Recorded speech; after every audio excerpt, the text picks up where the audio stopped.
এবং পৃথিবীর 90% মানুষ কোন যুদ্ধে জড়িয়ে পড়তে পারে? ওই যুদ্ধেই জড়িয়ে পড়তে পারে যেই যুদ্ধ মসজিদে আকসাকে কেন্দ্র করে হবে। আর পৃথিবীতে এরকম ক্রাইটেরিয়া ফুলফিল করার মতো আর দ্বিতীয় কোনো বস্তু নাই যেটার জন্য এত বড় যুদ্ধ হতে পারে। নাই তো হবে কেমনে? যুদ্ধ হওয়ার জন্য কারণ থাকা লাগবে। তাহলে পৃথিবীর 90% মানুষ একটা যুদ্ধে জড়িত হয়ে যাবে, তার জন্য সবচেয়ে বড় কারণ হচ্ছে মসজিদে আকসা। যেই সমস্ত আল মালহামা আল কুবরার কথা রাসূলুল্লাহ সাল্লাল্লাহু আলাইহি ওয়াসাল্লাম বলেছেন যে কিয়ামতের পূর্ব মুহূর্তে এমনও যুদ্ধ হবে যে একটা পাখি উঠতে উঠতে ক্লান্ত হয়ে যাবে লাশের উপর দিয়ে। কারো যদি 100 সন্তান থাকে তাহলে 99টা সন্তান মারা যাবে। লাশের উপর দিয়ে উঠতে উঠতে পাখি ক্লান্ত হয়ে লাশের উপরেই পড়ে যাবে। তথা পৃথিবীর 90% মানুষ এই যুদ্ধে অংশগ্রহণ করবে। এই যুদ্ধ একমাত্র মসজিদ আকসাকে কেন্দ্র করেই হতে পারে, একমাত্র জেরুজালেমকে কেন্দ্র করে হতে পারে। কেন? এখানে কারণ আছে। কারণ এটাই যে আপনি আজকে আমেরিকাকে প্রস্তাব দেন যে আপনাদেরকে আমরা মুসলমানেরা সারা দুনিয়া দিয়ে দিতে চাই, শুধু মসজিদ আকসা আমাদের দিতে হবে। তারা রাজি হবে না। জেরুজালেম আমাদের দিতে হবে, রাজি হবে না। আপনি ইহুদিদের বলেন যে তোমাদের জন্য আমরা নতুন একটা জান্নাত বানিয়ে দেব ইউরোপ আমেরিকার মধ্যে, তোমরা যাও সেখানে। এখানে কেন এসেছো? তারা এখানে এসেছে ধর্মীয় কারণে। আর আমরা সমাধান করতে যাচ্ছি পলিটিক্যাল, জাতীয়তাবাদী অথবা ধর্মনিরপেক্ষতাবাদী চেতনা দিয়ে নাকি মসজিদ আকসা উদ্ধার হবে। আর এই বিষ বাষ্প ফিলিস্তিনিদের মধ্যে ঢুকিয়ে দিয়েছে যে তোমরা জাতীয়তাবাদী চেতনায় আর ধর্মনিরপেক্ষতাবাদী চেতনায় চেষ্টা করো, তাহলে মসজিদ আকসা তোমাদের উদ্ধার হবে। বাবা, যারা মসজিদে আকসা জেরুজালেম দখল করেছে তারা জাতীয়তাবাদী চেতনাতেও দখল করেনি, ধর্মনিরপেক্ষতাবাদী চেতনাতেও দখল করেনি। তারা শুধুই শুধু সির্ফ ধর্মীয় চেতনা থেকে মসজিদে আকসা এবং জেরুজালেম দখল করেছে এবং এখনো অপেক্ষায় আছে কখন এই মসজিদে আকসা ভেঙ্গে এই মসজিদে আকসাতে ইহুদিদের জন্য সিনাগগ তৈরি করা হবে। সেই দিন এখনো আসেনি, তারা সেটার অপেক্ষা। তাদের টার্গেট হচ্ছে ওইটা। সম্মানিত উপস্থিতি, আর আমরা মুসলমানেরা সমাধান করতে চাচ্ছি এটা ধর্মনিরপেক্ষতাবাদ দিয়ে, জাতীয়তাবাদ দিয়ে। আচ্ছা, এই দীর্ঘ আলোচনার প্রথম সামারি পয়েন্ট কি? প্রথম সামারি পয়েন্ট হচ্ছে মসজিদে আকসা আপনার হাতে নাই মানে আপনি রাজনৈতিকভাবে পরাজিত। গোটা মুসলিম উম্মাহ, গোটা মুসলিম বিশ্ব রাজনৈতিকভাবে পরাজিত। মসজিদে আকসা জেরুজালেম আপনার হাতে নাই মানে আপনার উপর দিয়ে এখন আল্লাহর আযাব এবং গজব প্রবাহিত হচ্ছে। মসজিদে আকসা মুসলমানদের হাতে নাই মানে মুসলমানদের উপর দিয়ে কি প্রবাহিত হচ্ছে বলেন তো? আল্লাহর আযাব এবং গজব। যে উম্মতে মুহাম্মাদি যে এখন আযাব এবং গজবের হালতে আছে, অবস্থায় আছে, এটা বুঝবে কোথায় থেকে? দেখবে মসজিদে আকসা হাতে নাই। কেন? মক্কা আর মদিনা কোনোদিন হাতছাড়া হবেই না। আমি বলেছি মক্কা মদিনার দরজা ফিতনার জন্য বন্ধ। দ্বীনে ইসলাম যখন পৃথিবীতে কোথাও থাকবে না, তখনও মদিনা এবং মক্কায় থাকবে। রাসূলুল্লাহ সাল্লাল্লাহু আলাইহি ওয়াসাল্লামের বাণী। তাহলে আপনার রাজনৈতিক বিজয়ের চিহ্ন এবং আলামত হচ্ছে মসজিদ আকসা। পুরো পৃথিবীর উপর ইসলাম এবং মুসলমানদের আধিপত্যের আলামত হচ্ছে মসজিদ আকসা। মসজিদ আকসা আপনার হাতে নাই মানে পৃথিবীতে আপনাদের আধিপত্য নাই। পৃথিবীতে আপনারা গোলামে পরিণত হয়েছেন, আমরা গোলামে পরিণত হয়েছি। পৃথিবীতে আমরা অধিকার বঞ্চিত জাতিতে পরিণত হয়েছি। আমরা আযাব এবং গজবের মধ্যে দিয়ে দিন পার করছি। তার প্রমাণ হচ্ছে মসজিদে আকসা আমাদের হাতে নাই। আল্লাহ সুবহানাহু ওয়া তাআলা রাখেননি, আমাদের আমলের কারণে, আমাদের চরিত্রের কারণে, আমাদের গুনাহের কারণে। আর আমরা এই মসজিদে আকসা ফেরত পেতে পারবো না, মিছিল আয়োজনের মাধ্যমেও ফেরত পেতে পারবো না, ফেসবুকে লেখালেখির মাধ্যমেও ফেরত পেতে পারবো না। সারা বিশ্বে কত জায়গায় মিছিল হচ্ছে তার হিসাব নাই। হার্ভার্ড ইউনিভার্সিটির ছাত্ররা মিছিল করতেছে, মুসলিম ছাত্ররা। আমি যে শহর থেকে আসলাম, ডান্ডি ইউনিভার্সিটির যারা মুসলিম সোসাইটি আছে তারাও সমাবেশ আয়োজন করেছে মসজিদে আকসার জন্য। কিন্তু প্রশ্ন এটা নয়। প্রশ্ন হচ্ছে যারা এই সমাবেশটা আয়োজন করেছে তারা কি ওই মসজিদে আকসা আবাদ করার যোগ্য? আল্লাহ কি তাদেরকে যোগ্য হিসেবে বিবেচনা করছেন? এটাই হলো প্রশ্ন। যে আপনি কি আপনার নিয়ত, আপনার ইখলাস, আপনার আমল দিয়ে মসজিদে আকসার উত্তরসূরি হওয়ার, উত্তরাধিকারী হওয়ার যোগ্য হিসেবে নিজেকে গড়ে তুলতে পেরেছেন, যে আপনার হাত দিয়ে মসজিদ আকসা বিজয় হবে। এই মসজিদ আকসা কার কার হাত দিয়ে বিজয় হয়েছে? ইউশা বিন নুনের হাত দিয়ে বিজয় হয়েছে। এই মসজিদে আকসা দাউদ আলাইহিস সালাতু ওয়াস সালামের হাত দিয়ে বিজয় হয়েছে। এই মসজিদে আকসা ওমর ইবনুল খাত্তাব রাদিয়াল্লাহু তাআলা আনহুর হাত দিয়ে বিজয় হয়েছে। এই মসজিদে আকসা সালাহুদ্দিন আল আইয়ুবির হাত দিয়ে বিজয় হয়েছে। তাদের এই বিজয়ের ঘটনাগুলো পড়েন, তাদের আমল, আখলাক, চরিত্র, আকীদা, বিশ্বাস দেখেন যে আল্লাহ সুবহানাহু ওয়া তাআলা কেন কিভাবে তাদেরকে এই বিজয় দান করেছিলেন। আর আমরা কোন জায়গায় আছি যে আমরা ওই জায়গা থেকে বঞ্চিত এবং আল্লাহর আযাব এবং গজবের শিকার আমরা। সম্মানিত উপস্থিতি, আজকে আমরা মুসলমানেরা যে কঠিন এবং ভয়াবহ অবস্থার মুখোমুখি, এই কঠিন এবং ভয়াবহ অবস্থার চাইতেও কঠিন এবং ভয়াবহ অবস্থা মুসলমানদের ইতিপূর্বে গেছে, এর চাইতেও কঠিন আর ভয়াবহ। সেটাই আপনাদেরকে শোনানোর জন্য সংক্ষিপ্ত একটা সামারি দিই। সেই সংক্ষিপ্ত সামারি হচ্ছে, মুসলমানেরা মাত্র 200 থেকে 300 বছরের মধ্যে যত যত বড় বড় ঝড় মোকাবেলা করেছে, এত বড় ঝড় তারপরে এখন পর্যন্ত আর মোকাবেলা করেনি। এই ঝড়গুলো কি কি? 3টে ঝড়। এক, ক্রুসেডারদের ঝড়, যারা মসজিদে আকসা নিয়ে চলে গেছিল।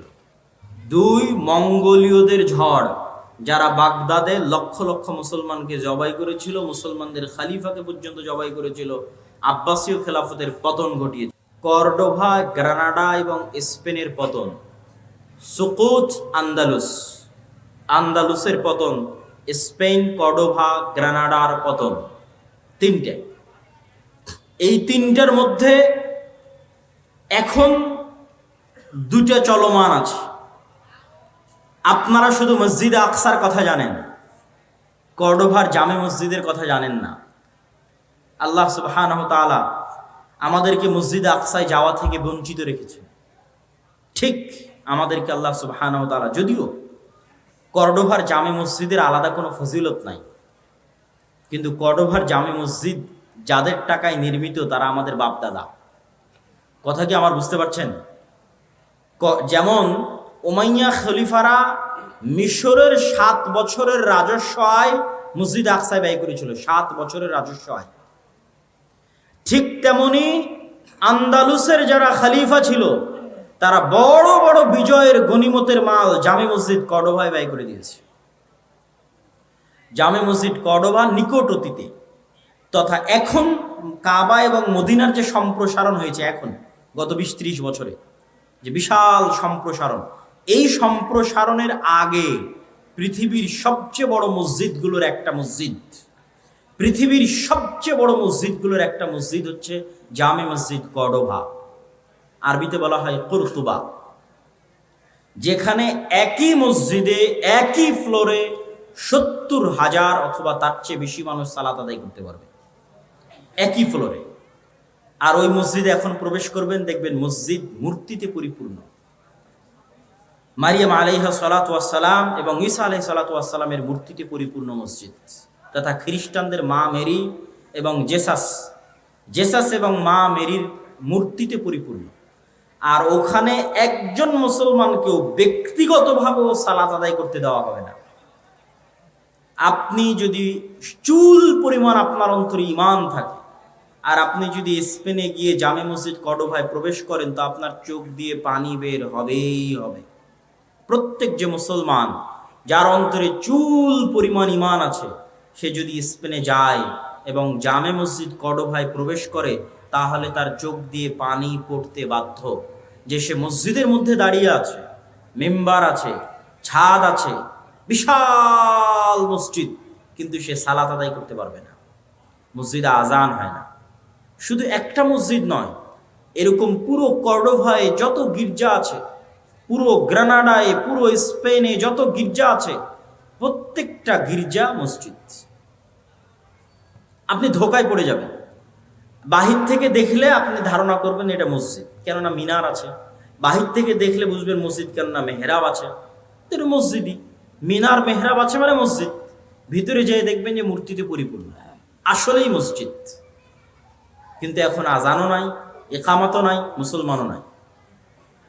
অথচ ওই মসজিদগুলো যারা ওয়াকফ করেছিল আল্লাহর সন্তুষ্টির জন্য তারা মুসলমান ছিল। ওই মসজিদগুলোতে যারা দান করেছিল মসজিদ নির্মাণের জন্য তারা মুসলমান ছিল। এটাই আমি বলছি যে জামে মসজিদ কর্ডোভার হয়তো আলাদা কোনো ফজিলত নাই, কিন্তু জামে মসজিদ কর্ডোভার মুসলমানদের টাকাতেই নির্মিত। ওই স্পেনে এরকম শত শত মসজিদ আছে।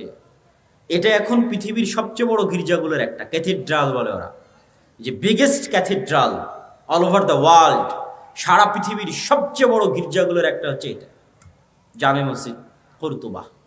এখানে হাজার হাজার ছাত্র দার্স দিত, দার্স শুনতো, ইলমের আলোচনা হতো, বড় বড় আলেম এই সমস্ত মাটি থেকে জন্ম নিয়েছে। ইবনু হাজাম আন্দালুসি, ইবনু আব্দুল বার, হাফিজুল মাগরিব, তারপরে তাফসিরে কুরতুবির লেখক ইমাম কুরতুবি, বড় বড় ইমাম এই সমস্ত শহরে জন্ম নিয়েছে, দিনের কাজ করেছে, দিনের খেদমত করেছে। এই জন্য আমি বলি যে মুসলমানেরা যখন ফুটবল ক্লাবগুলো নিয়ে উন্মাদনা করে, আরও সবচেয়ে বেশি কষ্ট পায় যখন সৌদির যুবকদের দেখি। যে সৌদির যুবকদেরকে তো এখন আরো বেশি উৎসাহিত করা হচ্ছে যে তোমরা এই রাস্তায় আসো, এই লাইনে আসো, তোমাদের শুধু বিনোদন আর পর্যটন নিয়ে ব্যস্ত থাকতে হবে। তো তাদের যখন দেখি যে ওই যে সমস্ত ক্লাব, পৃথিবীর সবচেয়ে বিখ্যাত ক্লাবগুলো হচ্ছে স্পেনের বার্সেলোনা, রিয়াল মাদ্রিদ, এগুলো বেশিরভাগ এগুলো হচ্ছে স্পেনের শহর। বার্সেলোনা হচ্ছে স্পেনের শহর, মানে এটা এই বার্সেলোনা মুসলমানদের, ওই মাটি ওই জায়গা মুসলমানদের ছিল।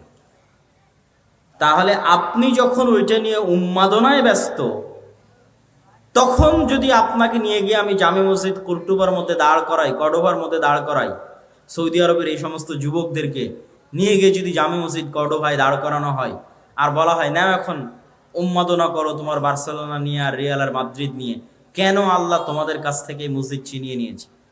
কেন আল্লাহ তোমাদের কাছ থেকে মসজিদ আকসা ছিনিয়ে নিয়েছে? যে সারা পৃথিবীর কোনো মুসলমান আর মসজিদ আকসায় যেতে পারে না, সালাত আদায় করতে পারে না। তো মুসলমানের অন্তরে তো ব্যথা থাকা উচিত যে তিনটা পবিত্র মসজিদ, পবিত্র ভূমি, যেখানে সফর করার আদেশ দেওয়া হয়েছে, যেখানে পড়লে অতিরিক্ত সালাত আদায় করলে অতিরিক্ত নেকির ঘোষণা দেওয়া হয়েছে, এই তিনটা মসজিদের একটা মসজিদ হচ্ছে মসজিদ আকসা। তো ওই মসজিদ আকসায় তো তুমি যেতে পারো না, ওই মসজিদ আকসায় তো তুমি সালাত আদায় করতে পারো না। অথচ আগের যুগের প্রত্যেক মুসলমানেরা ইতিহাস পড়েন, প্রত্যেক যারা মুসলমান আমার বাংলাদেশ থেকে রওনা দিয়েছে, কোনো হাজি একসাথে তিনটা মসজিদ না দেখে ফিরে আসতো না। মানে এটা হচ্ছে হজ ট্রিপের অংশ, যে আপনি এখন হজ এবং ওমরায় যাচ্ছেন, মানে এই ট্রিপে তিনটা মসজিদ থাকবে, মসজিদ আকসা হে, মসজিদ নববী হে, হারাম হয়ে তারপর আপনি বাড়ি যাবেন। আগের যুগের মানুষ হজ করার জন্য সফর করবে আর মসজিদ আকসায় যাবে না, এটা কল্পনার বাইরে, এটা অসম্ভব। আর আপনাদের এখন কতজন হাজি আছে হজ করে আসতেছেন মক্কা থেকে, মদিনা থেকে, মসজিদ আকসায় যেতে পেরেছেন? যেতে দিবে আপনাকে? কেউ দিবে না। সম্মানিত উপস্থিতি, এই কষ্ট অন্তরে থাকতে হবে। এই কষ্ট না থাকলে আপনি অনুভবও করতে পারবেন না, আপনার ইমানও জাগবে না এবং আপনার দ্বারা বিজয় সম্ভব নয়। এই কষ্ট সালাহুদ্দিন আইয়ুবীর অন্তরে ছিল। সালাহুদ্দিন আইয়ুবী পণ করেছিলেন, প্রতিজ্ঞা করেছিলেন, আল্লাহর ঘর কাবায় ততদিন পর্যন্ত হজ করার জন্য যাবেন না। আল্লাহর ঘর কাবায় ততদিন পর্যন্ত হজ করার জন্য যাবেন না যতদিন না আল্লাহর আর একটা ঘর মসজিদ আকসা। কার ঘর বলেন? মসজিদ আকসা কার ঘর? আল্লাহর ঘর।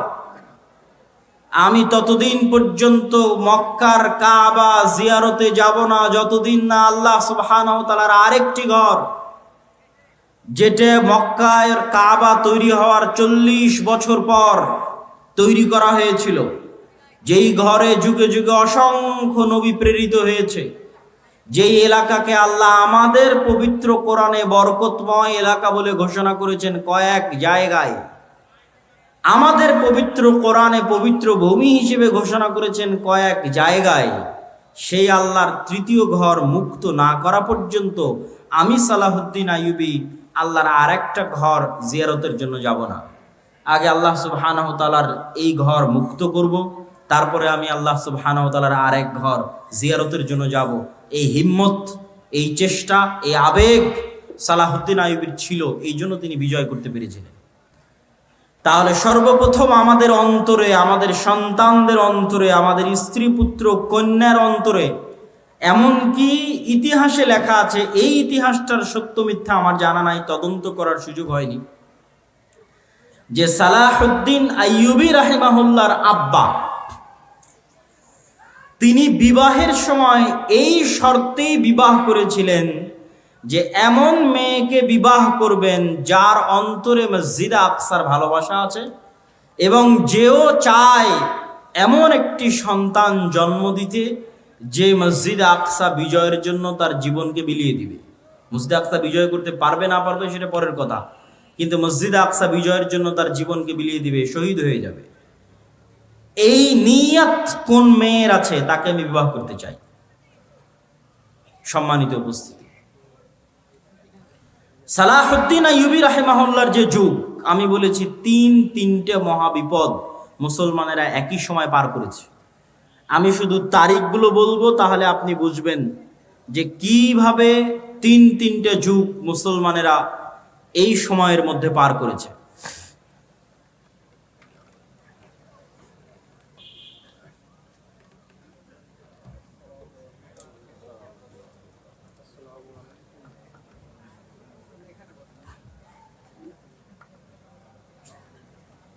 আমরা যদি 1000 খ্রিস্টাব্দ অথবা 1100 খ্রিস্টাব্দকে শুরু ধরি, আর 1400 খ্রিস্টাব্দকে বা 1400 খ্রিস্টাব্দের মাঝামাঝি পর্যন্ত শেষ ধরি, তাহলে এই 300 বছর, 1100 থেকে 1400, এই 300 বছরে মুসলমানদের উপর পৃথিবীর সবচেয়ে বড় কয়েকটা বিপদ গেছে। তার মধ্যে 1, মসজিদে আকসা হারিয়ে ফেলা। 2, মসজিদ আকসা কাদের হাতে মুসলমানেরা হারিয়ে ফেলেছিল? ক্রুসেডারদের হাতে। ক্রুসেডাররা এসেছিল কোথায় থেকে? ইউরোপ থেকে, ইতালি থেকে, ফ্রান্স থেকে, জার্মানি থেকে ক্রুসেডাররা এসেছিল। 2, বাগদাদের আব্বাসীয় খেলাফতের পতন কাদের হাতে হয়েছিল? মঙ্গোলীয়দের হাতে। মঙ্গোলীয়রা এসেছিল কোথায় থেকে? চায়নার পার্শ্ববর্তী দেশ মঙ্গোলীয় থেকে, যাদেরকে পৃথিবীর কোনো যুদ্ধে কেউ পরাজিত করতে পারেনি। স্রোতের মতো তারা এক শহর থেকে আর এক শহর বিজয় করতে করতে করতে করতে বাগদাদকে মাটির সাথে মিশিয়ে দিয়ে তারপরে তারা ক্ষান্ত হয়েছে। এবং ওই সময়ের আলেম ওলামারা লিখেছে যে এরা ইয়াজুজ মাজুজ। ওই সময়ের আলেম ওলামারা সন্দেহে পড়ে গেছিলেন যে ইয়াজুজ মাজুজ হয়তো এরাই। এইভাবে একের পর এক মুসলিম শহর এলাকা, কোথায় চায় না, এখান থেকে শুরু করলে Uzbekistan, Kyrgyzstan, Kazakhstan, Samarkand, বোখারা, Nishapur, Iran, Iraq, তারপরে ইন্ডিয়ার সাইডের কিছু অংশ, আফগানিস্তান, পাকিস্তান, এগুলো সব বিজয় করতে করতে ইরাকের রাজধানী, তৎকালীন আব্বাসীয় খেলাফতের রাজধানী বাগদাদ পর্যন্ত বিজয় করেছে। এবং তারা এতটাই নৃশংস, এতটাই পশুত্ব তাদের মধ্যে ছিল যে তারা টানা 4 দিন অথবা 5 দিন যাবৎ লক্ষ লক্ষ মুসলমানকে জবাই করেছে এবং মুসলমানদের কাটা মাথা দিয়ে মিনার তৈরি করত। তৃতীয় কোনটা? তৃতীয় হচ্ছে কর্ডোভার পতন, গ্রানাডার পতন। কর্ডোভার পতন হয়েছে 1236, ওই একই সময় স্পেনের পতন। তাহলে এই 3টে বড় ঘটনার মতো একসাথে এত বড় ঘটনা মুসলমানদের উপর আর যায়নি। এই জন্য আমি বারবার বলি যে এখন মুসলমানেরা যে বিপদ, যে আপদ, যে কষ্টের মধ্যে আছে, এর চেয়ে বেশি কঠিন, বেশি ভয়ঙ্কর বিপদ আপদ জাতিগতভাবে মুসলমানদের উপর দিয়ে পার হয়ে গেছে। তা হচ্ছে এই 200-300 বছর ক্রান্তিকাল, ইসলাম এবং মুসলমানদের ক্রান্তিকাল। তো এখান থেকে কি মুসলমানেরা বের হতে পেরেছিল? জি, এখান থেকে মুসলমানেরা বের হতে পেরেছিল। আল্লাহ বের করার রাস্তা করে দিয়েছিলেন। 1, মসজিদ আকসা আল্লাহ মুক্ত করেছেন সালাহুদ্দিন আইয়ুবীর মাধ্যমে। সালাহুদ্দিন আইয়ুবীর মাধ্যমে মসজিদে আকসা মুক্ত করার যুদ্ধ ছিল হিত্তিনের যুদ্ধ। সালাহুদ্দিন আইয়ুবী মসজিদে আকসা মুক্ত করার জন্য কয়েকটা পয়েন্টে কাজ করেছেন। এই পয়েন্টগুলো খুবই গুরুত্বপূর্ণ। তার মধ্যে 1 নম্বর পয়েন্ট হচ্ছে গোটা মুসলিম এলাকা মোনাফেকে পরিপূর্ণ হয়ে গেছিল। সব আমির ওমারারা মোনাফেক। খ্রিস্টান ক্রুসেডারদের নারী এবং টাকার কাছে বিক্রি হয়ে যেত সমস্ত আমির ওমারারা। আর সবচেয়ে বেশি শত্রুতা করত শিয়ারা। ওই সময় শিয়াদের শাসন ছিল মিশরে। ফাতিমীয়, ওবায়দীয় শিয়া খেলাফত ছিল মিশরে, যারা প্রতিষ্ঠা করেছিল জামিয়াতুল আজহার। আজকের আজহার বিশ্ববিদ্যালয় শিয়ারা প্রতিষ্ঠা করেছিল শিয়া মাযহাব প্রচার করার জন্য। তো সালাহুদ্দিন আইয়ুবী রাহিমাহুল্লাহর দুইটা টার্গেট ছিল, মিশর এবং সিরিয়াকে এক করতে হবে। মিশর এবং সিরিয়া একত্রিত না হওয়া পর্যন্ত মসজিদ আকসা আমি বিজয় করতে পারবো না। মজার বিষয় হলো, ওমর রাদিয়াল্লাহু তাআলা আনহুর যুগেও যখন মসজিদ আকসা বিজয় হয়, তখনও মুসলমানেরা মিশর এবং সিরিয়া একত্রিত করেছিল। মিশর এবং সিরিয়ার বিজয় শেষ করে মসজিদ আকসার বিজয় সম্পন্ন করেছিল। কেননা ভৌগোলিকভাবে আজও মসজিদ আকসা বিজয় করা কঠিন যদি সিরিয়া এবং মিশর আপনার হাতে না থাকে। ফিলিস্তিন বিজয় করা কঠিন যদি সিরিয়া এবং মিশরের মাটি আপনার হাতে না থাকে। এর অনেক ভৌগোলিক বিশ্লেষণ আছে, আমি লম্বা আলোচনায় যাব না। তার মধ্যে সবচেয়ে বড় ভৌগোলিক বিশ্লেষণ হচ্ছে ভূমধ্য সাগর। ভূমধ্য সাগরের পানি আপনি কি দিয়ে কন্ট্রোল করবেন? ক্রুসেডাররা সব আসতো ওই পানি দিয়ে, ভূমধ্য সাগর দিয়ে। বেশিরভাগ স্থলপথেও আসতো না তা নয়, কিন্তু পানি দিয়ে আসতো। ওই ভূমধ্য সাগরের তীর কন্ট্রোলে নিতে হলে আপনাকে সিরিয়া পুরো কন্ট্রোলে নিতে হবে, মিশর পুরো কন্ট্রোলে নিতে হবে, তাহলে প্রবেশ পথ বন্ধ, অন্তত সমুদ্র দিয়ে আর কেউ আসতে পারবে না। এবার মাটি আপনার দখলে, এখন শুধু মসজিদে আকসা বাকি। তো এটা ছিল সালাহুদ্দিন আইয়ুবী রাহিমাহুল্লাহর 1 নম্বর কৌশল। 2, সালাহুদ্দিন আইয়ুবী রাহিমাহুল্লাহ আকীদাগত যুদ্ধ লড়েছিলেন, আকীদার যুদ্ধ।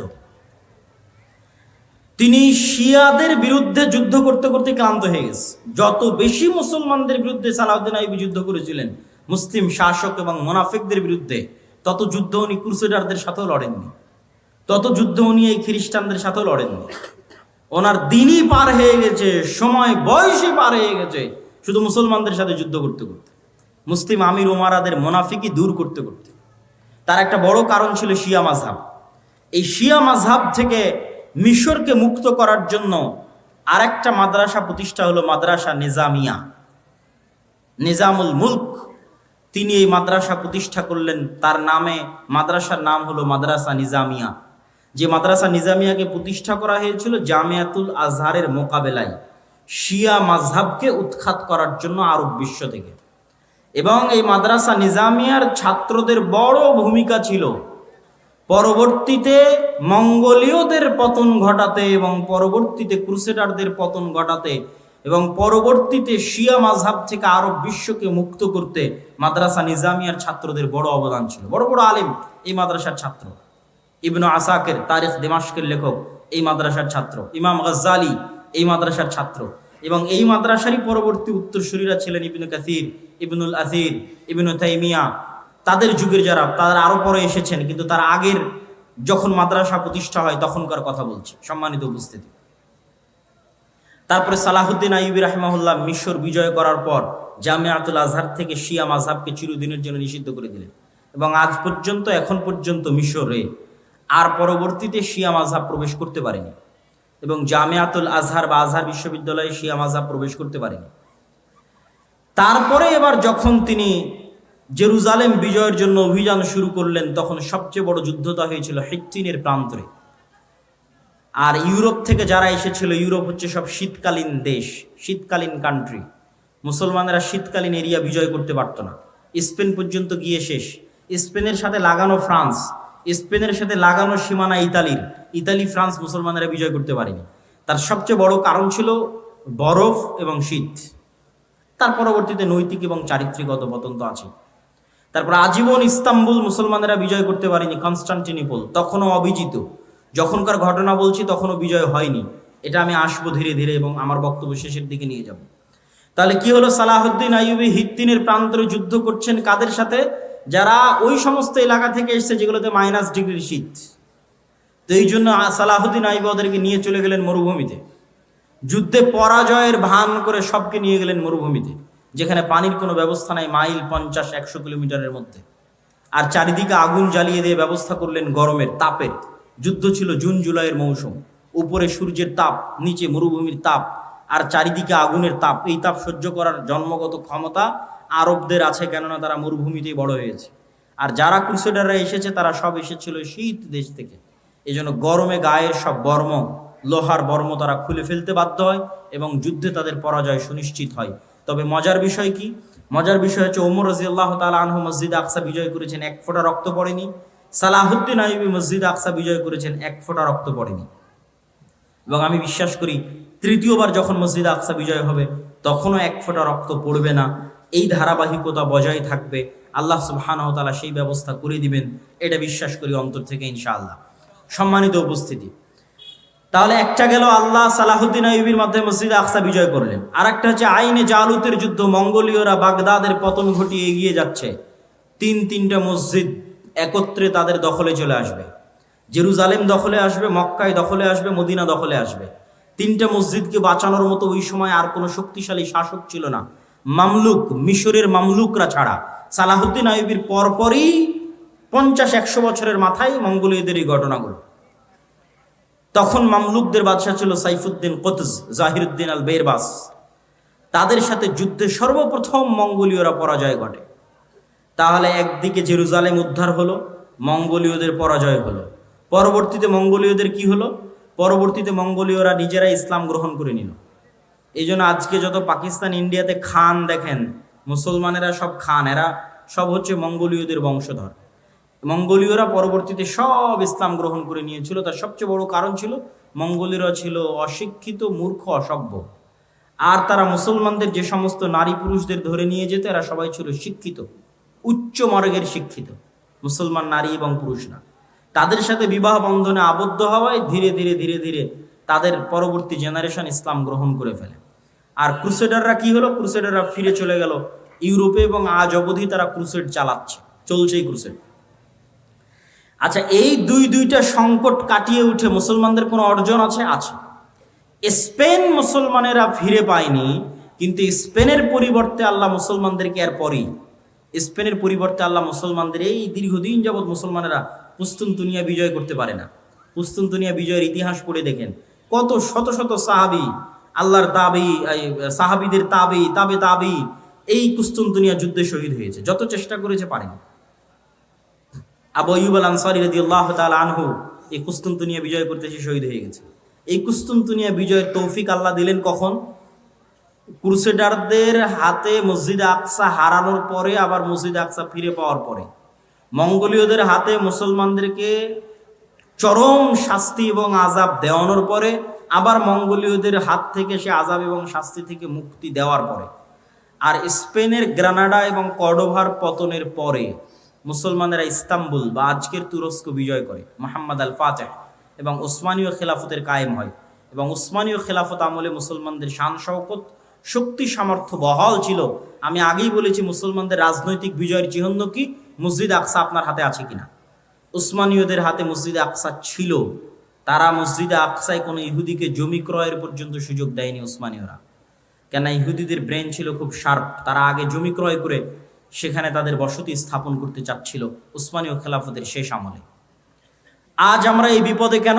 আজ আমরা এই বিপদে আছি, তার সবচেয়ে মূল কারণ হচ্ছে ঔপনিবেশিক শাসন আমল, কলোনিয়াল সিস্টেম।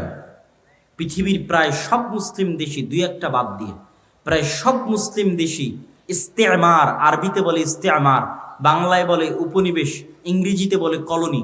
প্রায় সব মুসলিম দেশই ইউরোপের কোনো না কোনো দেশের কলোনি ছিল নিকট অতীতে। এটা হচ্ছে আমাদের উসমানীয় খেলাফতের পতনকাল থেকে নিয়ে আজ পর্যন্ত এই 150, 200, 300 বছরে, মানে আমরা যে জেনারেশন এখন অবস্থান করছি, এটার লাস্ট 200 বছর বা 250 বছর পৃথিবীর কোনো না কোনো মুসলিম দেশ, কোনো না কোনো ইউরোপিয়ান কান্ট্রির কলোনি ছিল। আমরাও 1947-এর আগ পর্যন্ত ব্রিটিশের কলোনি ছিলাম।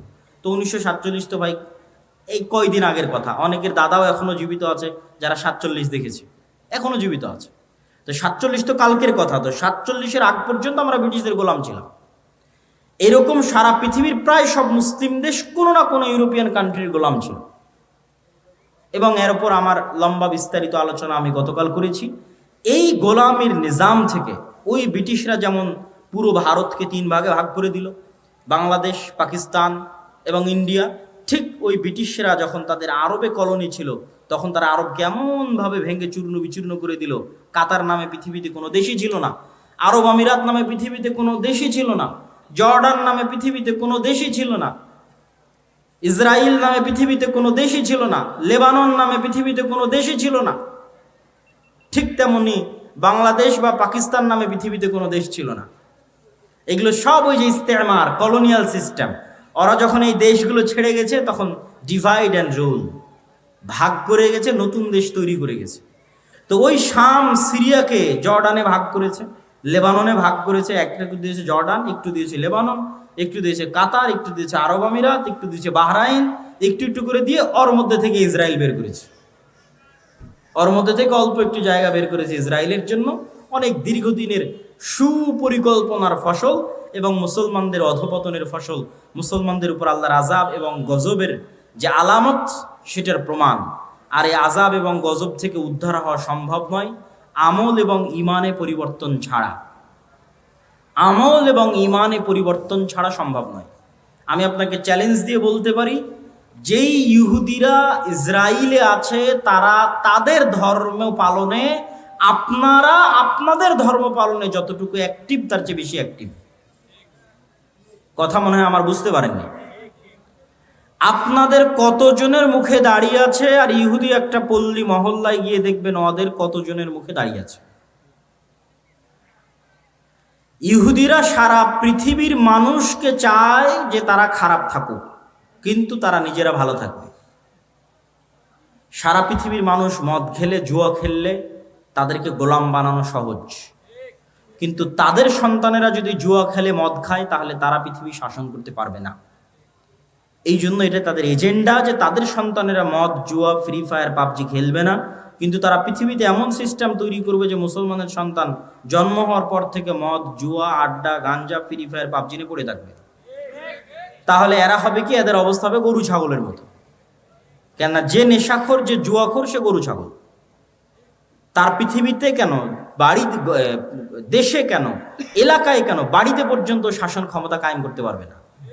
একটা জুয়াখোর, একটা মদখোর কি বাড়িতে শাসন চালাতে পারবে? পারবে না। তো যে জুয়াখোর, মদখোর বাড়িতে শাসন চালাতে পারবে না, ও কুশ্চিনকালে মসজিদে আকসা বিজয় করতে পারবে না। যে ফ্রি ফায়ার, পাবজিতে ব্যস্ত আছে, ও বাড়ি চালাতে পারবে না, তো মসজিদে আকসা কেমন বিজয় করবে? তো কিন্তু ইহুদিরা তাদের সন্তানকে জন্মের পর থেকে বলবে পড়ো পড়ো পড়ো পড়ো, জ্ঞান অর্জন করো, বড় হও, পৃথিবী শাসন করতে হবে, অস্ত্র বানাও, জ্ঞান বিজ্ঞান নিয়ে ব্যস্ত থাকো, আর গোটা আরব বিশ্বকে ব্যস্ত রাখো পর্যটন আর বিনোদনে, দুবাই আর কাতারকে ব্যস্ত রাখো ফুটবল বিশ্বকাপে, আর ফুটবল বিশ্বকাপ আয়োজন করা আর এগুলো খেলাধুলা নিয়ে পড়ে থাকা যদি খুবই ভালো হতো, তাহলে ইসরায়েলই আগে থাকতো। কথা বুঝতে পেরেছেন? ইসরায়েল কিসে সবার আগে? অস্ত্র বানাও, অস্ত্র কিনো, এটাতে সবার আগে, জ্ঞান বিজ্ঞানে সবার আগে। আর ওর পাশের যে মুসলিম দেশগুলো আছে, ওরা কিসে আগে?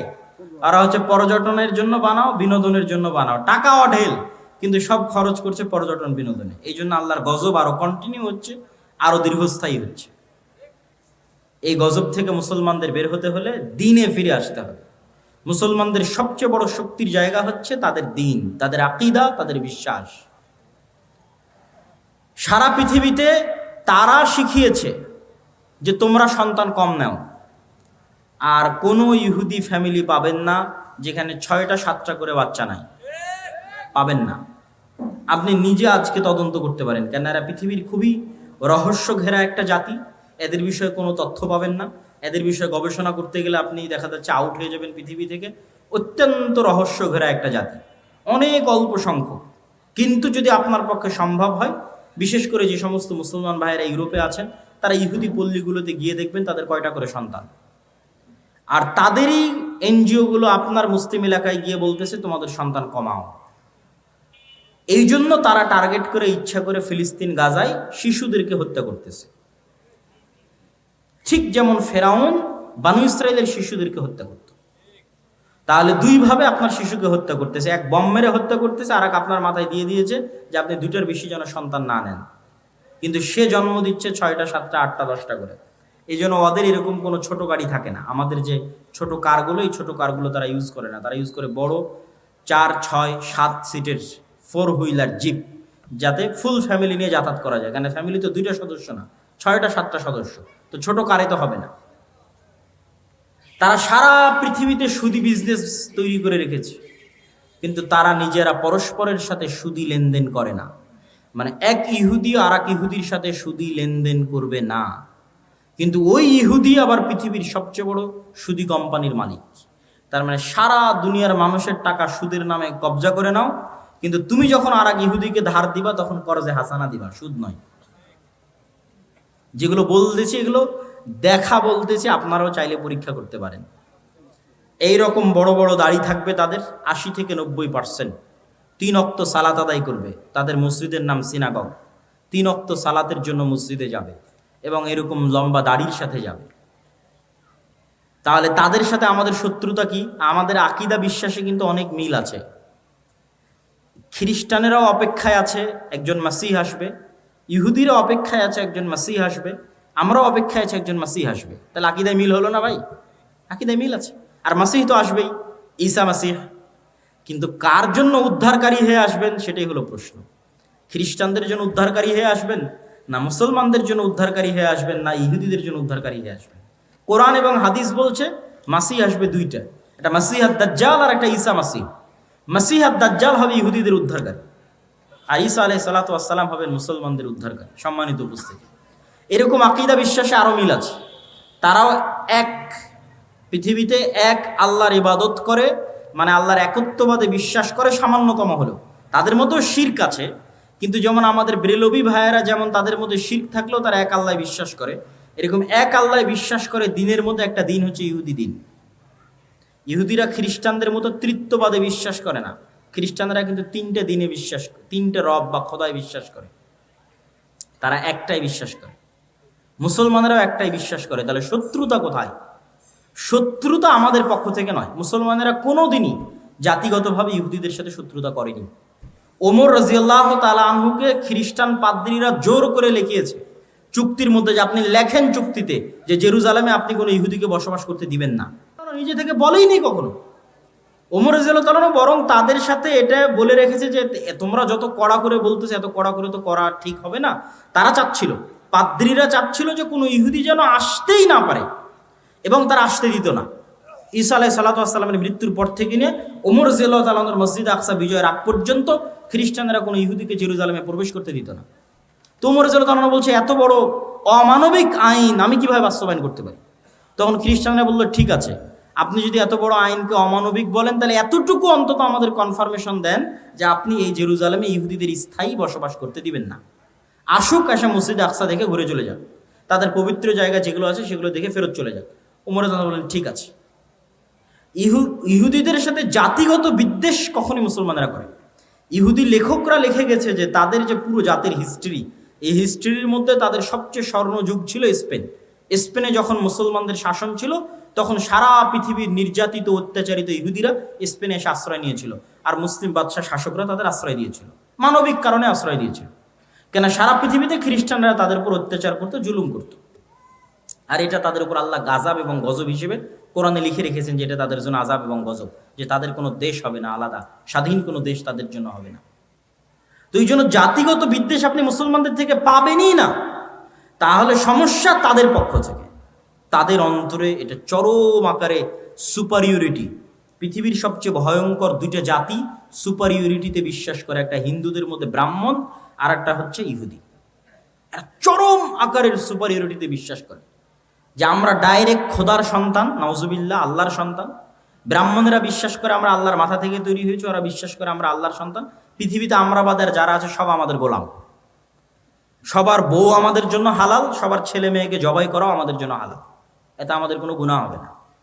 কত রকমের এক্সট্রিম লেভেলের সুপারিয়রিটিতে তারা বিশ্বাস করে। এই সুপারিয়রিটির জায়গায় সবচেয়ে বড় আঘাত, সবচেয়ে বড় ধাক্কা দিয়েছে মুহাম্মদ সাল্লাল্লাহু আলাইহি ওয়াসাল্লাম। কি জন্য? তাদের এই সুপারিয়রিটির দাবির ভিত্তি হচ্ছে তারা ইব্রাহিমের সন্তান ইসহাকের বংশধর, এটাই দাবির ভিত্তি। তো মুহাম্মদ সাল্লাল্লাহু আলাইহি ওয়াসাল্লাম এসে দাবি করলেন আমি ইব্রাহিমের আর এক সন্তান ইসমাইলের বংশধর। এই জায়গায় হলো বংশগত দিক থেকে সবচেয়ে বড় অ্যাটাক, যে আমরা যেই রক্তের হওয়ার কারণে ফাখর করি, অহংকার করি, গর্ব করি, আল্লাহ শেষ নবী আমাদের বাইরে ওই রক্তের মধ্যে ইব্রাহিমের আর এক সন্তান ইসমাইলের মধ্যে দিয়ে দিলেন, ইসমাইল আলাইহিস সালাতু ওয়াস সালামের মধ্যে। তাহলে তাদের সুপারিয়রিটিতে সবচেয়ে বড় আঘাত হানলেন কে? মুহাম্মদ সাল্লাল্লাহু আলাইহি ওয়াসাল্লাম। যে তোমাদের সুপারিয়রিটি এখন থেকে শেষ, তোমাদের বানু ইসরাইলের জন্য আল্লাহর যা রহমত বরকতের ঘোষণা ছিল সব টোটালি অফ। এখন রহমত এবং বরকত যা হবে সব উম্মতে মুহাম্মাদির জন্য। ইব্রাহিম আলাইহিস সালাতু ওয়াস সালামের সন্তান ইসমাইল এবং আল্লাহ নবী দোয়া করলেন আল্লাহুম্মা সাল্লি আলা মুহাম্মাদ ওয়া আলা আলি মুহাম্মাদ কামা সাল্লাইতা আলা ইব্রাহিম ওয়া আলা আলি ইব্রাহিম। হে আল্লাহ, মুহাম্মদ সাল্লাল্লাহু আলাইহি ওয়াসাল্লাম এবং তার পরিবারের উপর ওই রকম রহমত বরকত নাজিল করুন যেমন ইব্রাহিমের পরিবারের উপর নাজিল করেছিলেন। আল্লাহুম্মা আমিন। আমরা দরুদে সেটা পড়ি সব সময়। তাহলে তাদের সুপারিয়রিটিতে সবচেয়ে বড় আঘাত দিলেন মুহাম্মদ সাল্লাল্লাহু আলাইহি ওয়াসাল্লাম। এই জন্য মুহাম্মদ সাল্লাল্লাহু আলাইহি ওয়াসাল্লামকে এইভাবে হত্যার চেষ্টা মক্কার কুরাইশরাও করেনি যেভাবে তারা করেছিল, কেন এটা তাদের ইগোতে আঘাত করেছে। আজও তারা বানু ইসমাইলের সন্তানদেরকে হত্যা করতেছে এই একটা কারণেই, যে তাদের সুপারিয়রিটির জন্য সবচেয়ে বড় চ্যালেঞ্জ হচ্ছে ইসলাম এবং মুসলমানরা। কেন তারা যে মিল্লাতে ইব্রাহিমের দাবি করে ওই মিল্লাতে ইব্রাহিমের যোগ্য এবং সত্য দাবিদার, যোগ্য এবং সত্য উত্তরসূরি হচ্ছে মুহাম্মদ সাল্লাল্লাহু আলাইহি ওয়াসাল্লাম এবং তার অনুসারীরা। এবং তাদের ধর্মগ্রন্থে লেখা আছে যে ইব্রাহিম আলাইহিস সালাতু ওয়াস সালামের আরেক স্ত্রী হাজেরা এবং হাজেরার সন্তান ইসমাইলকে মক্কায় রেখে আসা হয়েছে। তাদের ধর্মগ্রন্থে লেখা আছে তোমাদের ভাইদের মধ্যে আল্লাহ শেষ নবী পাঠাবে। ওরা মনে করে আছে আমাদের ভাইদের মধ্যে মানে বা ইব্রাহিম আলাইহিস সালামের দুই সন্তানও তো পরস্পরে ভাই, ভাই না ভাই না? ইসহাক এবং ইসমাইল পরস্পরে ভাই না ভাই না? ভাই।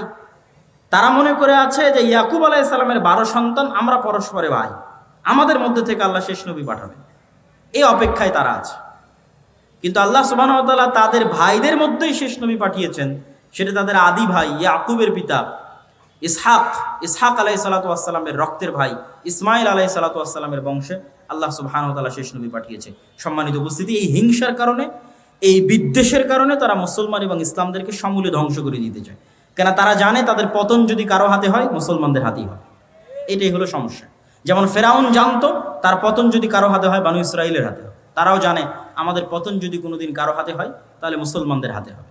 সম্মানিত উপস্থিতি, আমি আমার এই দীর্ঘ ঐতিহাসিক বিশ্লেষণ থেকে আপনাদের কাছে এতটুকুই আহ্বান জানাবো, দিনে ফিরে আসা ছাড়া আপনি তাদের সাথে মোকাবেলা করবেন অথচ আপনার মধ্যে দিন নাই, তাহলে কি দিয়ে মোকাবেলা করবেন? সে তো দিনের কারণেই এটা জয় করতে এসেছে, দিনের কারণে এখানে শাসন প্রতিষ্ঠা করতে এসেছে, দিনের কারণে আপনাকে হত্যা করছে। আর আপনি দিন ছেড়ে দিয়ে তার উপর দিয়ে বিজয় লাভ করতে চাচ্ছেন, এটা ইম্পসিবল, অসম্ভব।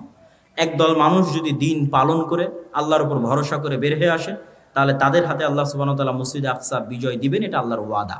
আমরা এখন পারছি না কেন? আমরা এখন গজবের অবস্থায় আছি, আযাবের অবস্থায় আছি। আল্লাহ তাদেরকে দিয়ে আমাদের উপর শাস্তি দিচ্ছে। যেমন ফেরাউনকে দিয়ে তাদেরকে শাস্তি দিয়েছিল, তাদেরকে আযাব এবং গজবের মধ্যে আল্লাহ সুবহানাহু ওয়া তাআলা নিক্ষেপ করেছিলেন। ঠিক এই যুগের ফেরাউন হচ্ছে তারা। আমরা আযাব এবং গজবের মধ্যে আছি এবং এখান থেকে উদ্ধার পেতে হলে ঈমান এবং আমল লাগবে, স্বাধীন চেতা বিশ্বাসী লাগবে, গোলামি বিশ্বাস চলবে না। আমি বলেছি আমাদের সবচেয়ে বড় সমস্যা গোলামির বিশ্বাস। মুসা আলাইহিস সালাম যদি বানু ইসরাইলের ঘর বাড়িতেই লুকিয়ে লুকিয়ে মানুষ হতেন, উনি জীবনে কোনোদিন ওই ফেরাউনের বংশের কিবতীকে এক থাপ্পড়ে হত্যা করতেন না। কেন না? বানু ইসরাইলের সাথে পালিয়ে পালিয়ে মানুষ হতে হতে অন্তর ছোট হয়ে যেত। কথা আমার বুঝতে পারছেন? তো মুসা আলাইহিস সালামকে আল্লাহ মানুষ করলেন ফেরাউনের ঘরে। তো ফেরাউনের ঘরে উনি স্বাধীন চেতা হয়ে মানুষ হয়েছে, যে একটা মানুষের পূর্ণ অধিকার সুযোগ সুবিধা কি হওয়া উচিত। ওই অবস্থায় বড় হয়ে যখন দেখছে তার বংশের মানুষকে আর একজন মারছে, তখন দিয়েছে এক থাপ্পড়ে মরে গেছে। তো এক থাপ্পড় দেওয়ার জাজবা কোথায় থেকে আসলো? গোলামি মুক্ত অবস্থায় বড় হয়েছেন, এই জন্য আল্লাহ তাকে গোলামি মুক্ত অবস্থায় ফেরাউনের বাড়িতে, ফেরাউনের ঘরে বড় করেছে। আর আমরা জীবনযাপন করছি 200-250 বছর থেকে গোলামির অবস্থায়, এখনো গোলামির অবস্থায়। স্বাধীন চেতা মনোভাব আমাদের মধ্যে নাই। আমাদের চাল চরিত্র বিকৃত হয়ে গেছে, স্বভাব চরিত্র বিকৃত হয়ে গেছে। এই জন্য আমাদেরকে আমাদের দিনে ফিরে আসতে হবে, স্বাধীন চেতা মনোভাবী হতে হবে। মা এবং বোনদেরকে নিয়ত রাখতে হবে যে তারা পুত পবিত্র অবস্থায় সন্তান জন্ম দিবে আল্লাহ সুবহানাহু ওয়া তাআলার সন্তুষ্টির জন্য, আল্লাহর দ্বীনের জন্য। কখনো বেহায়াপনা দিয়ে পুরুষ জন্ম দেওয়া সম্ভব নয়। বেলেল্লাপনা দিয়ে মুজাহিদ পুরুষ জন্ম দেওয়া সম্ভব নয়।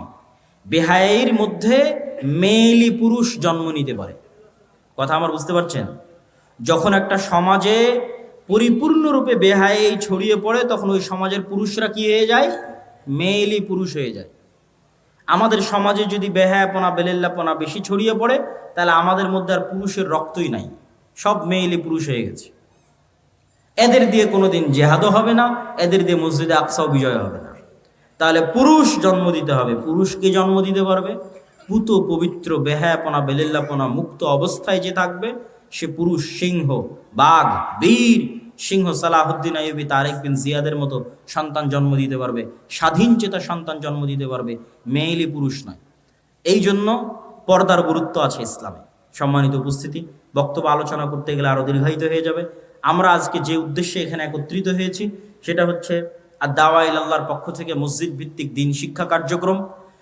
আমরা 4টে জেলার 126টা মসজিদ সফর করেছি, আপনার এলাকাতেও এসেছি। আপনাদের চারঘাটে সফর করেছি, আপনাদের বাঘায় সফর করেছি, আপনাদের পুঠিয়াতে সফর করেছি। হয়তো সফরের সময় আপনারা ছিলেন না বা জানতেন না, হয়তো সেভাবে বুঝতে পারেননি, কিন্তু আমরা আমাদের মতো 126টা মসজিদ সফর শেষ করেছি। আমাদের সফরগুলো আবারও শুরু হবে ইনশাআল্লাহ, এবং 200 থেকে 250টার মতো মসজিদে আমাদের মসজিদ ভিত্তিক দিন শিক্ষা, মক্তব শিক্ষা কার্যক্রম পরিচালিত আছে। আমরা চাই যে মুসলমানের সন্তানেরা 2 থেকে 2.5% মাদ্রাসায় যায়, বাকিরা মাদ্রাসায় যায় না। তাদেরকে আজকের এই একদিনের বক্তব্য দিয়ে দিন শেখানো সম্ভব? এখানে আপনারা যতজন আছেন তাদেরকে আজকে আমি পূর্ণ দিন শিখিয়ে দিতে পারবো? এখানে শত শত স্কুল কলেজের ছাত্র আছে, এদেরকে আজ আধা ঘন্টা 1 ঘন্টা বক্তব্য দিয়ে কি দিনের জ্ঞান দিব? তাদেরকে দিনের জ্ঞান দিতে পারবো যদি এই অঞ্চলের সব মসজিদে দিন শিক্ষার শক্তিশালী ব্যবস্থা, মসজিদে দিন শিক্ষার ব্যবস্থা তৈরি হয়। এই জন্য প্রত্যেক মসজিদ কমিটির প্রতি আমাদের উদাত্ত আহ্বান থাকবে, আমাদের সাথে হোক, আমাদের আলাদা হোক, আমাদের সিলেবাস অন্তত রেডি। আপনি আমাদের সিলেবাসটা অন্তত আপনার মসজিদে মক্তবে চালু করুন। মক্তবগুলোকে তদারকির দায়িত্ব আমাদেরকে দিন। আপনি তদারকি করতে পারছেন না, আপনি শুধু মসজিদের ইমামের, আপনার মসজিদে যে চলমান মক্তব আছে সেই চলমান মক্তবটাই আমরা তদারকি করে চাঙ্গা করে দেব। আমাদের তদারকি করার সিস্টেম আছে, আমাদের সিলেবাসের সিস্টেম আছে, প্রশিক্ষণের সিস্টেম আছে। সুতরাং প্রত্যেক মসজিদ কমিটির প্রতি উদাত্ত আহ্বান থাকবে যে আপনারা দাওয়া ইলাল্লাহর অধীনে আপনাদের মসজিদগুলোতে মক্তব শিক্ষা, দিন শিক্ষার ব্যবস্থা করুন। মুসলমানের প্রত্যেক সন্তানের কাছে দিনের জ্ঞান পৌঁছে দিতে আমাদেরকে সহযোগিতা করুন। এটা বাংলাদেশে ব্যতিক্রমধর্মী প্রথম প্রজেক্ট যা আল জামিয়া সালাফের অধীনে পরিচালিত হচ্ছে, আর দাওয়া ইলাল্লাহ নামে। আমরা চাই প্রতিটি মসজিদ হোক দিন শিক্ষার প্রথম পাঠশালা। বাংলাদেশের কোনো মসজিদ যেন দিন শিক্ষা থেকে বিরত বা মুক্ত বা আলাদা না থাকে। আমার মাধ্যমে হোক, আমাকে ছাড়া হোক, মসজিদে দিন শিক্ষার ব্যবস্থা থাকতে হবে। এই নিয়ে আমরা দাওয়াত নিয়ে মসজিদে মসজিদে যাচ্ছি, আপনাদের বাড়িতে বাড়িতে এসেছি, এবং আজকেও আপনাদের এলাকায় এসেছি ওই একই উদ্দেশ্য নিয়ে। আজকের প্রোগ্রামও আমরা একই উদ্দেশ্য নিয়ে দিয়েছি। সম্মানিত উপস্থিতি, তো এই মসজিদ ভিত্তিক দিন শিক্ষা কার্যক্রমকে শক্তিশালী করার লক্ষ্যে আমি আমার বক্তব্য শেষ করার পূর্বে আপনাদের কাছে উদাত্ত আহ্বান জানাই যে আপনারা যারা আজকে এই প্রোগ্রামে অংশগ্রহণ করেছেন, প্রোগ্রামের আয়োজনে হোক, এই মসজিদ ভিত্তিক দিন শিক্ষা কার্যক্রমের জন্য হোক, আপনার আল্লাহ সুবহানাহু ওয়া তাআলার সন্তুষ্টির জন্য আপনাদের অর্থনৈতিক সহযোগিতায় বৈঠকি দানে অংশগ্রহণ করবেন। 5 টাকা, 10 টাকা, 1 টাকা, 8 আনা হলেও যাতে আপনার অংশগ্রহণ মুক্ত না থাকে। একজন মুসলমানের সন্তানও যদি আপনার এই দান থেকে পবিত্র কোরআনের একটি অক্ষরও শিখে, তাহলে সে এইটার মাধ্যমে পরকালীন নাজাত এবং মুক্তি পাবে। আর আপনার দুনিয়া থেকে বিদায় নেওয়া 500 বছর হয়ে গেলেও আপনি দেখবেন যে এই যে একজন ছেলে আপনার অর্থে কোরআন শিখেছিল, সেই কোরআন শিক্ষা এখনো অব্যাহত আছে এবং আপনি কবরে নেকি পাচ্ছেন। বা আজকে যারা আমরা মাগরিব বৈঠক, আমাদের স্টেজে যারা আছেন তাদেরও অংশগ্রহণ করার জন্য আমি অনুরোধ জানাচ্ছি। কেউ মুক্ত থাকবেন না, আলাদা থাকবেন না। আমাদের স্বেচ্ছাসেবক ভাইয়েরা কই?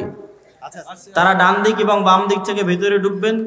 আপনারা কেউই, কোনো ব্যক্তি এই দান থেকে নিজেকে দূরে রাখবেন না। আল্লাহ সুবহানাহু ওয়া তাআলা কখনোই বলেনি আপনার টাকা আপনি দান করুন, এটা কখনোই বলেনি। আল্লাহ সুবহানাহু ওয়া তাআলা বলেছে আমি তোমাদের যে রিজিক দিয়েছি সেখান থেকে দান করো, আমি দিয়েছি। তথা আল্লাহ সুবহানাহু ওয়া তাআলা আপনাকে দিয়েছে, আপনি আল্লাহর দেওয়া ওই অংশ থেকে আল্লাহর রাস্তায় ব্যয় করবেন। মসজিদ ভিত্তিক দিন শিক্ষা কার্যক্রমে আপনাদের 2 ভাবে সহযোগিতা চাই। 1, আপনার এলাকায় গিয়ে মসজিদে দিন শিক্ষার ব্যবস্থা করবেন। আপনার এলাকায় মসজিদের দিন শিক্ষা ব্যবস্থা করার জন্য আমাদের সাথে যোগাযোগ করবেন। জামিয়া সালাফিয়াতে আসবেন। জামিয়া সালাফিয়াতে আদ-দাওয়া ইলাল্লাহর আলাদা অফিসই আছে। সকাল 8টা থেকে 5টা ওখানে মানুষজন বসে আছে, শুধু কোথায় মক্তব চালু করা যাবে এই জন্য, এই অপেক্ষায় বসে আছে। কোন মক্তবে আমরা সিলেবাস দিয়ে পাঠাবো এই অপেক্ষায় বসে আছে। সুতরাং আপনারা আপনাদের মসজিদগুলোতে মক্তব চালু করুন, চালু করার জন্য উদ্যোগ নিন। চালু থাকলে আমাদের সাথে যোগাযোগ করুন। আমাদের সিলেবাস এবং আমাদের ট্রেনিংয়ের মাধ্যমে আপনার ওই মসজিদে মক্তব শিক্ষাকে আমরা চাঙ্গা করতে চাই, শক্তিশালী করতে চাই। যে সমস্ত ছেলে মেয়ে মাদ্রাসায় আসে না, তথা 98% ছেলে মেয়ে, তাদের যারা স্কুল কলেজে যায় তাদের কাছে দিনের মৌলিক জ্ঞানটা আমরা পৌঁছে দিতে চাই। এই আমাদের চেষ্টায় শুধু অর্থনৈতিক অংশগ্রহণ আমি চাইনি, অর্থনৈতিক অংশগ্রহণ আমার মুখ্য উদ্দেশ্য নয়। আমার মুখ্য উদ্দেশ্য হচ্ছে আপনার সাথে আমার যোগাযোগ, আমার সম্পর্ক, আপনার মসজিদে আমার যাওয়ার ব্যবস্থা করে দেওয়া। এই জন্য ওপেন আমার বক্তব্যে ঘোষণা দেওয়া আছে যে আপনি যদি মনে করেন যে আমাকে লক্ষ টাকা দিয়ে আপনার একটা প্রোগ্রামে একদিনের জন্য নিয়ে যাবেন, আমাকে নিয়ে যেতে পারবেন না। কিন্তু আপনি যদি বলেন যে আপনার মসজিদে কোরআন শিক্ষার ব্যবস্থা হবে, এটা উৎসাহ দেওয়ার জন্য আমার যাওয়া দরকার, আমি আমার জমি বিক্রি করে হলো আপনার ওই মসজিদে উপস্থিত হব ইনশাআল্লাহ। এই ওয়াদা প্রত্যেকটা মসজিদে গিয়ে আমার করা আছে এবং সেই ওয়াদা আমি পূরণ করতেছি। আর ওই প্রোগ্রামেই অংশগ্রহণ করব যেই প্রোগ্রামও এরকম ফি সাবিলিল্লাহ। আজকের প্রোগ্রামে যেমন আমরা ফি সাবিলিল্লাহ এসেছি আল্লাহ সুবহানাহু ওয়া তাআলার সন্তুষ্টির জন্য, মসজিদ ভিত্তিক দ্বীন শিক্ষা কার্যক্রমের সচেতনতা তৈরির লক্ষ্যে, এটাকে আরো শক্তিশালী মজবুত করার লক্ষ্যে এসেছি। এই ধারাবাহিকতা আমাদের সামনে আরো বজায় থাকবে এবং অব্যাহত থাকবে। আপনারা দোয়া করবেন যেন আল্লাহ সুবহানাহু ওয়া তাআলা এই উদ্যোগকে কবুল করে। সবাই বলে আল্লাহুম্মা আমিন। কেননা আল্লাহ সুবহানাহু ওয়া তাআলা কবুল না করলে এটা আমাদের জন্য করা কঠিন হয়ে যাবে, আমরা এটাতে সফল হতে পারবো না। কিন্তু আল্লাহ সুবহানাহু ওয়া তাআলা যদি কবুল করে তিনি আমাদের জন্য রাস্তা সহজ করে দিবে। অতএব আমরা আবারও দোয়া করি আল্লাহ সুবহানাহু ওয়া তাআলা আল জামিয়া সালাফিয়ার অধীনে পরিচালিত আর দাওয়া ইলাল্লাহর মাধ্যমে মসজিদ ভিত্তিক দ্বীন শিক্ষার এই কার্যক্রমকে কবুল করুন, আল্লাহুম্মা আমিন।